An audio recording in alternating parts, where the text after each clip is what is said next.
Welcome to your own channel. तो पिछले video में हम लोग पॉलिटी में राष्ट्रीय महत्व के चीज़ों को ख़त्म किया था और अब बारी आती है अनुसूचियों की।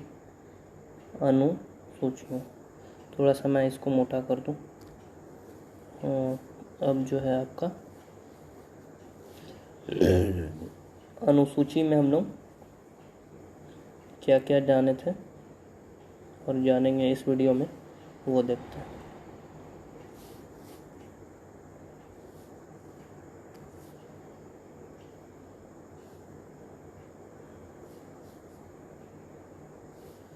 तो अनुसूची में दोस्तों पहला है आपका संघ में सम्मिलित राज्यों की सूची और संघ शासित प्रदेश की सूची। तो इसमें बेसिकली अगर बात किया जाए तो संघ में सम्मिलित जो इतना भी है आपका राज्यों की सूची और संघ शासित प्रदेशों की सूची के बारे में अनुसूची 1 में बताया गया है। बात करें दूसरी अनुसूची की तो संवैधानिक पदों के वेतन एवं भत्तों की चर्चा की गई है। संवैधानिक पदों की वेतन एवं भत्तों की चर्चा की गई है। अब आता है तीसरी अनुसूची की। तो तीसरी अनुसूची के दोस्तों हम लोग संवैधानिक पदों के शपथ के बारे में बताया गया। तो इसमें जो है आपका वेतन एवं भत्तों के बारे में, और इसमें है संवैधानिक पदों के शपथ के बारे में चर्चा की गई है। फोर्थ है आपका राज्यसभा के सीटों का आवंटन इसमें किया गया। राज्यसभा के में सीटों का आवंटन चौथी में किया गया है। पांचवी अनुसूची की बात करें तो पांचवी अनुसूची में अनुसूचित क्षेत्र एवं अनुसूचित जनजाति के बारे में बताया गया है। अनुसूचित क्षेत्र एवं अनुसूचित जनजाति के बारे में बताया गया है और इन क्षेत्रों के बारे में कोई कानून सामान्य बहुमत के द्वारा बनाया जा सकता है। इस बारे में पांचवी अनुसूची में तो बेसिकली आपका अनुसूचित क्षेत्र और अनुसूचित जनजाति के बारे में बताया गया है और इन क्षेत्रों के बारे में ऐसा कहा गया है कि कानून सामान्य बहुमत के द्वारा बनाया जा सकता है, कोई भी कानून। अब आती है 6 नंबर अनुसूची की। तो 6 आपका जो है आपका शेड्यूल 6 जो है असम, मिजोरम, मेघालय, त्रिपुरा आदि जनजाति क्षेत्र के बारे में प्रावधान किया गया है और इसे भी सामान्य बहुमत से संशोधित किया जा सकता है। तो इसमें जो है जनजाति क्षेत्र के बारे में जो कुछ मुख्य जनजाति क्षेत्र हैं, असम है, मिजोरम है, मेघालय है, त्रिपुरा आदि जनजाति क्षेत्र के बारे में प्रावधान किया गया है और इसे भी सामान्य बहुमत से संशोधित किया जा सकता है। अब बात करते हैं दोस्तों 7वीं अनुसूची की। तो 7वीं अनुसूची में केंद्र एवं राज्यों के बीच शक्ति का बंटवारा के बारे में बताया गया। केंद्र एवं राज्यों के बीच शक्ति का बंटवारा के बारे में बताया गया, जो कि केंद्र सूची में पहले 97 विषय थे और अब जो है आपका 100 विषय है। और राज्य सूची में पहले 66 विषय थे, अब है 61 विषय। और समवर्ती सूची की बात करें तो पहले 47 विषय थे और आज है आपका 52 विषय। तो पहला हम लोग जाने संघ में सम्मिलित राज्य और संघ शासित प्रदेश के सूची के बारे में बताया गया पहला में। और दूसरा की बात करें तो संवैधानिक पदों के वेतन एवं भत्तों के बारे में, यानी कि सैलरी के बारे में बताया गया है। और तीसरा की बात करें तो संवैधानिक पदों के शपथ के बारे में चर्चा की गई है। अगर फोर्थ की बात करें तो राज्यसभा में सीटों का आवंटन के बारे में बताया गया है। हम लोग पढ़े थे कि राज्यसभा में कैसा चुनाव होता है, तो अप्रत्यक्ष तरीके से होता है। अब पांचवा जो है शेड्यूल में आपका अनुसूचित क्षेत्र एवं अनुसूचित जनजाति के बारे में बताया गया है। ये हम लोग पढ़ें और इन क्षेत्रों के बारे में ये भी बताएं कि कोई भी कानून सामान्य बहुमत के द्वारा बनाया जा सकता है। उसी तरह से छठा में जनजाति क्षेत्र के बारे में, जैसे असम, मिजोरम, मेघालय, त्रिपुरा आदि जनजाति क्षेत्र, और इसे भी सामान्य बहुमत से संशोधित किया जा सकता है। 7वां में हम लोग पढ़े केंद्र एवं राज्यों के बीच शक्ति का बंटवारा के बारे में जाने। केंद्र सूची में पहले 97 अब 100, राज्य सूची में पहले 66 अब 61 और समवर्ती सूची में पहले 47 अब 52 विषय के बारे में जाने। अब दोस्तों आता है 8th। तो 8th में राज्य भाषा के बारे में चर्चा की गई है। मूल संविधान में 14 राजभाषा है। 14 राजभाषा जो है मूल संविधान में थे, लेकिन वर्तमान में बात करें तो वर्तमान में 22 राजभाषा है। जब संविधान बनने के समय आपका मुख्यतः 14 राजभाषा, लेकिन वर्तमान में 22 राजभाषा। 1967 में क्या हुआ कि सिंधी को यानी कि सिंधी, मैं लिख देता हूँ, सिंधी को 21वां संविधान संशोधन के द्वारा 21 अमेंडमेंट के द्वारा आपको सिंधी को राजभाषा में जोड़ा गया था। और 1992 के बारे में बात करें तो कोंकणी, मणिपुरी, नेपाली, क्या क्या मैं बोला, कोंकणी, मणिपुरी और नेपाली, इसको क्या चीज़ से जोड़ा गया है, 71वां संविधान संशोधन से जोड़ा गया। अब बात करते हैं आपका 2003 में 92वां यानी कि 92वां संविधान संशोधन के द्वारा मैथिली, डोगरी, पोडो और संथाली, ये 4 चीज़ को आपका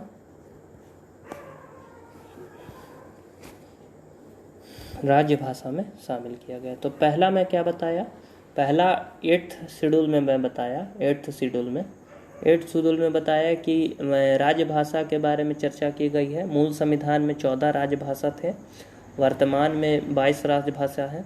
मूल संविधान में जो आपका है 14 राजभाषा थे, वर्तमान में 22 राजभाषा है।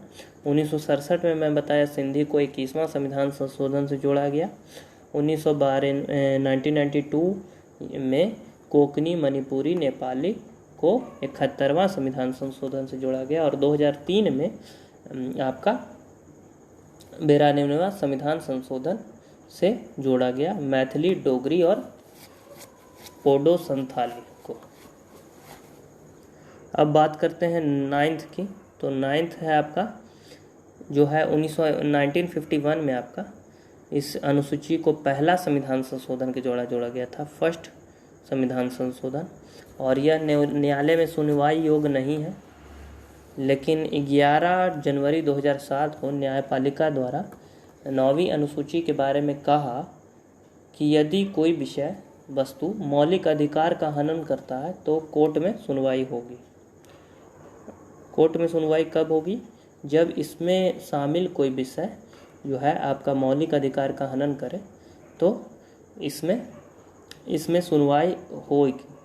और पहले क्या था आपका कि ये न्यायालय में सुनवाई योग्य नहीं है। 1951 में इसको क्या बताया मैं, 1951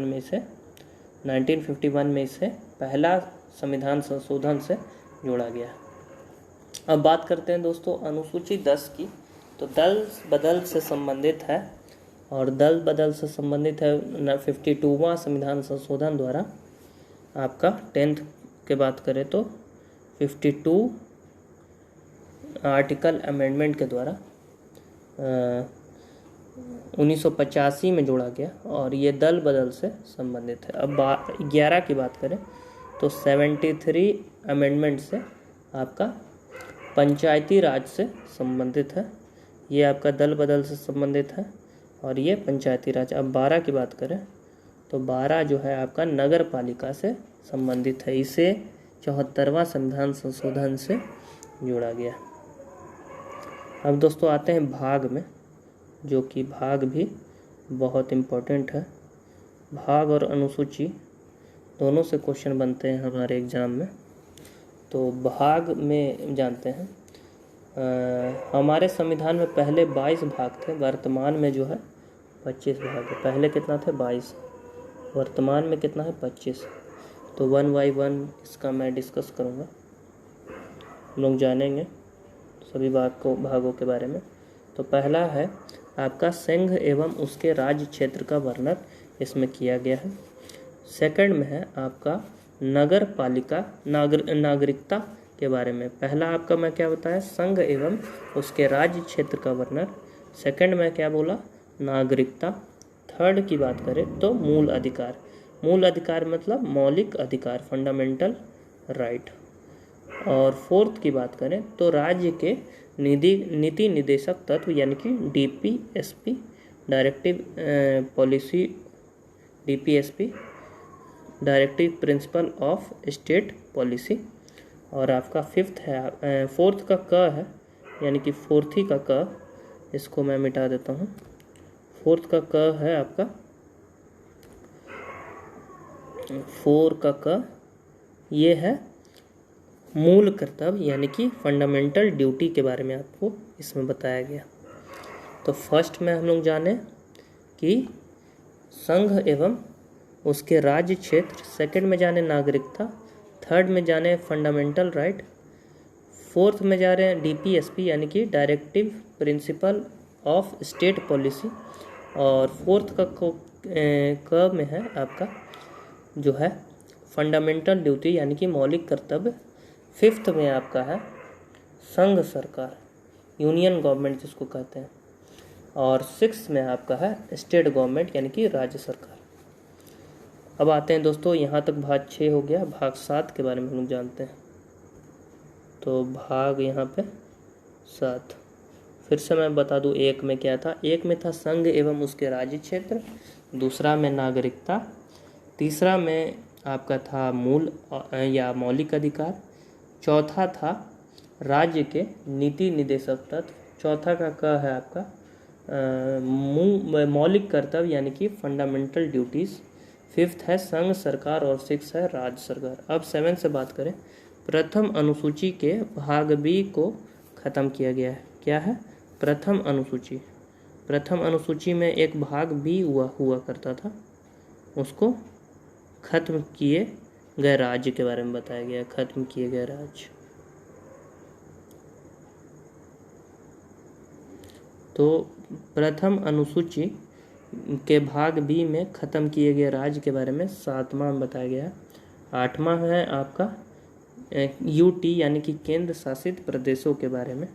9 है आपका पंचायत, और 9 का ए है आपका, 9 है पंचायत और 9 का ए है आपका नगर पालिका। और पहला नगर पालिका कौन था? तो मद्रास था, जो कि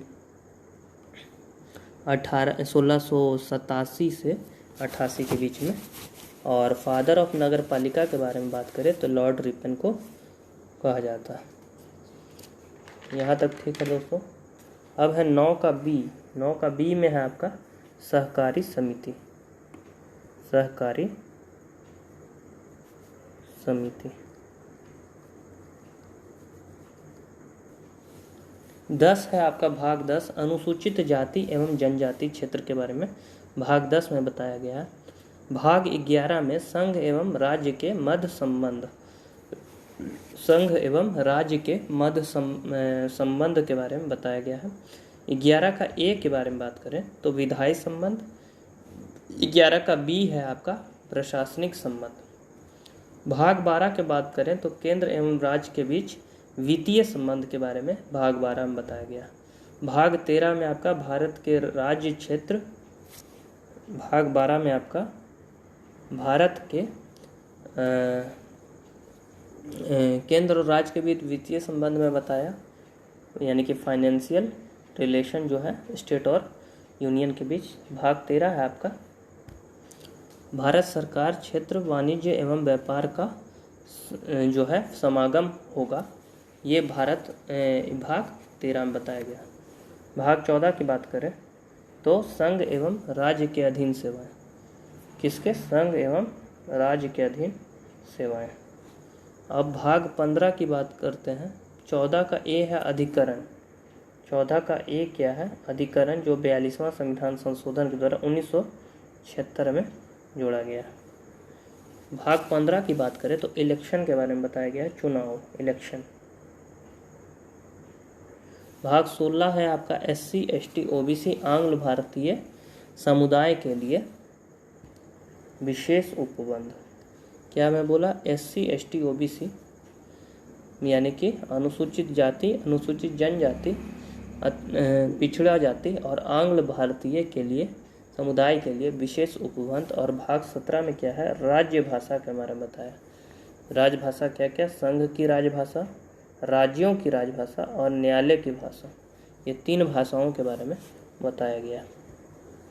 अब बात करते हैं भाग 18 की, तो आपात उपबंध के बारे में बताया गया है। आपात उपबंध के बारे में भाग 18 में बताया गया है। भाग 19 की बात करें तो राज्यपाल एवं राष्ट्रपति को कानून से सुरक्षा के बारे में इसमें बताया गया है। किसको किसको? राष्ट्रपति और राज्यपाल को। भाग 20 की बात करें, भाग 20 की, तो इसमें संविधान संशोधन के बारे में बताया गया है। भाग 21 की बात करें तो इसमें अस्थायी एवं संक्रमणशील विशेष उपबंध के बारे में बताया गया। अस्थायी एवं संक्रमणशील विशेष उपबंध। भाग 22 की बात करें तो संक्षिप्त नाम प्रारंभ हिंदी में प्राधिकृत एवं निष्कर्ष। तो किसी भी चीज़, किसी भी आपका संक्षिप्त नाम और प्रारंभ उसका जो हिंदी में प्राधिकृत एवं निष्कर्ष। तो भाग 22 में हम लोग 1 से 22 के बारे में जाने, और नेक्स्ट वीडियो में इसका रिवीजन एक बार लगाएंगे और देखेंगे कि अनुसूची और आपका भाग से क्या क्या प्रश्न पूछे गए हैं, उनको हम लोग देखेंगे। तो मिलते हैं नेक्स्ट वीडियो में।